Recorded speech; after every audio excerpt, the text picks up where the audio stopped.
The new trailer for The Amazing Digital Circus Episode 7 just released, and it's got everyone wondering, who will abstract? So buckle in, because it's going to be someone you never expected. Hi, I'm Eddie C, and I am a big fan of The Amazing Digital Circus. The next episode is now confirmed to be a beach episode, a happy-go-lucky slice-of-life adventure. A nice lovely break for our favorite traumatized characters, right? No! Talks are stirring up in the community as Ghostworks said in an Ask Me Anything on Tumblr that someone will abstract in episode 7. Abstracting is an irreversible process, where due to a character's mental state becoming unstable, they turn into a massive monster, losing their humanity and sense of self. When a character abstracts, Kane sends them down to the cellar, where they will rot for the rest of eternity. It's the circus's version of death, except worse. You sit in a dark room, in a monstrous form, caused by your own insanity, for eternity. So, which of our lovely characters that we've grown oh so attached to will face this fate? Let's take a look at each character one by one. Starting off, we have the newbie, Pomni. Pomni is new to the circus, and is essentially the main character of the show. It's my thought that if you were to abstract early, it would happen when you're told that you can't escape. It's known that some members of the circus abstracted as soon as they were told about how they can't leave, and Pomni made it past that part. And sure, yeah, maybe she had a little breakdown afterwards and came close, but she pulled through. Pomni hasn't really been showing that many signs of losing mental stability as the show has gone on. In fact, she started to adapt really well into the circus. Of course, there was her fight with Jax, but I don't think that took a toll on her as much as it did with Jax, who we will look into later on this episode. But next up on the abstraction block is Zooble. Zooble. They're the one who doesn't play along with Kane. They're like the moody teen who's always in a bad mood, even though they're like 22. But that's not all. They also want the ability to have sex. There's an interesting theory I've heard that each character's avatars link to their insecurities, such as Pomni wanting to be taken seriously, but she appears as a jester, something that is made to be laughed at. Zooble's avatar is, well, I actually don't know how to describe it. They're made up of abstract shapes, body parts that can be mixed and matched. This could possibly link to Zooble having a form of body dysmorphia, seeing how they have the least humanoid avatar. Zooble has started to get a ton of screen time, even building up a relationship with Gangle, which would be really sad if one of them were to abstract. The point of the adventures Kane has the gang go on is to keep their sanity intact by getting them to do stuff. But as we know, Zooble doesn't often take part in the adventures and just stays in their room. This could mean their mental state is deteriorating, without any stimulus like the adventures to keep them sane. Maybe, just maybe, their room is full of crazy writings of escape and exit, like what happened with Cosmo as he began to abstract. But I'd say Zooble actually has a pretty low chance of abstracting. Yeah, I had to throw a little curveball in there for you. I feel others have come closer to abstracting than they have. And it feels kind of too obvious for Zooble to abstract, if you know what I mean. Like, it feels like the easy way out, as they aren't as popular as, say, Jax and Pomni. I mean, just look at the popularity poll. Zooble came second to last, only above Kane. Zooble is beloved, but statistically there'll be less of an uproar if they abstracted. And the next person to abstract is said to be unexpected, so oh, sweet Jax.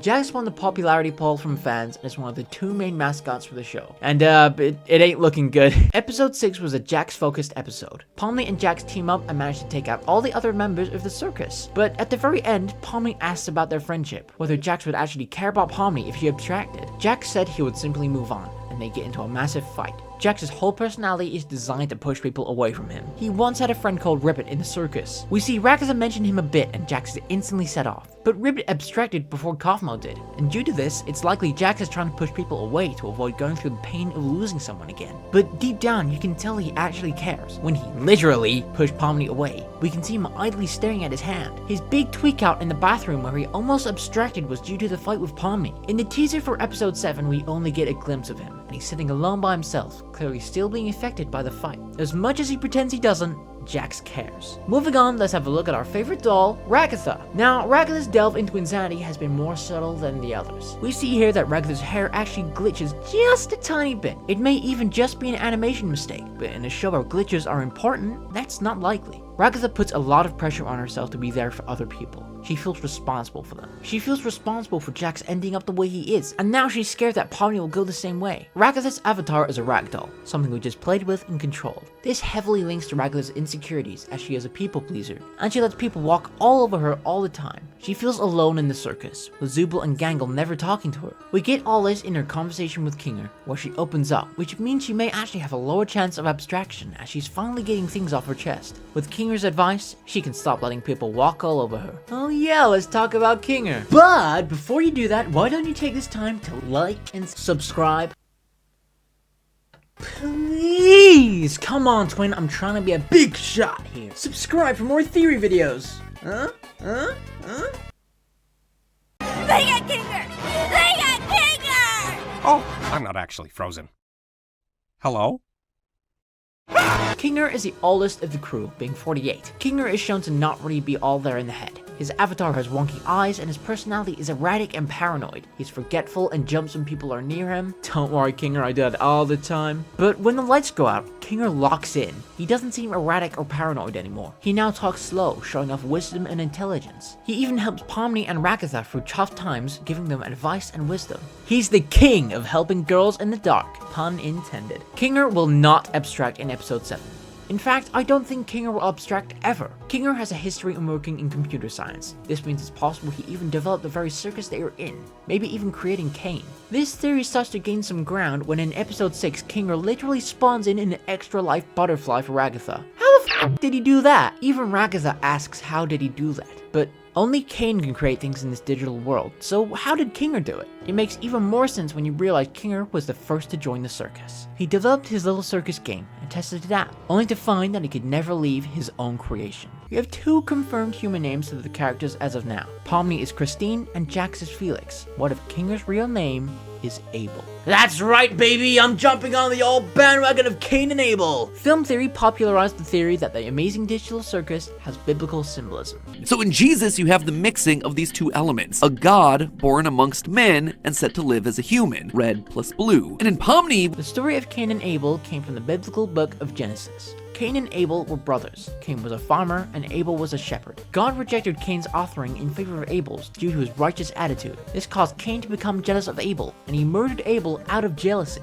This became the first murder in the Bible. Cain was banished and cursed to be a restless wanderer. The ground would no longer yield crops for him. The links to the amazing digital circus obviously starts with the character of Cain, the AI running the whole joint. The theory states that Kinger created the circus, and therefore Cain. We learned through Pomni's little crash out that the company that created the circus is called C&A. And later on, in episode 6, this is confirmed to be short for Cain and Abel, as seen on Pomni's little gun here. The story of Cain and Abel is a symbolic tale about jealousy, and Cain killed Abel out of jealousy. But I would like to take this theory in a different way. The symbolism of Cain and Abel wasn't to do with the circus's creation. It might have had a little bit to do with it, but that's not the whole picture. The story of Cain and Abel is still going on.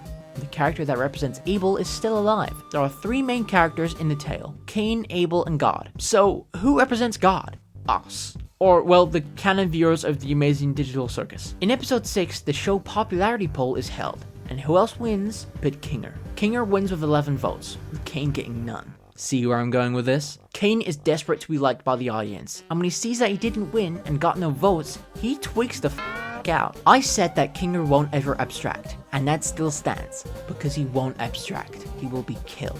As true to the story of Cain and Abel, Cain will kill Kinger out of jealousy, fully turning on the circus, and it will descend into chaos. The voice actor for Jax, Michael Kovac, has said that episode 7 will piss people off. It'll be the episode that somewhat tears the fan base a little bit. The fan base will be torn apart due to how Cain will fully crash out, killing Kinger and causing mayhem. But murder is an abstraction, and it's said that someone will abstract in episode 7, so who? And the person who I think has the highest chance of abstracting is no one. Thought I'd say Gangle, didn't ya? No one will abstract in episode 7. Oh, but Eddie, Ghostworks said that someone will abstract in episode 7. No. Are you sure about that, buddy? Ghostworks has actually never said that anyone will abstract in episode 7. This information that she did has been spread all over social media, leading to people panicking and theorizing who's gonna kick the abstraction bucket. But can you actually tell me or show me where this has been said by Gooseworks? You can't, can ya? The idea of an episode 7 abstraction has come from the Tumblr AMA, but literally no one confirmed that someone will abstract in episode 7. So come on guys, stop assuming that someone will abstract in episode 7. Assuming makes an ass out of you and Ming. So there you have it, that's who's gonna abstract. Well, I'd say the main part of this video was probably about Cain and Abel, so come back to me when I'm right about that, by the way. So like and subscribe, please. Come on. I'm trying to be a big shot. Let me know in the comments what you'd like to see a video on next. So I'll see you next time. Bye.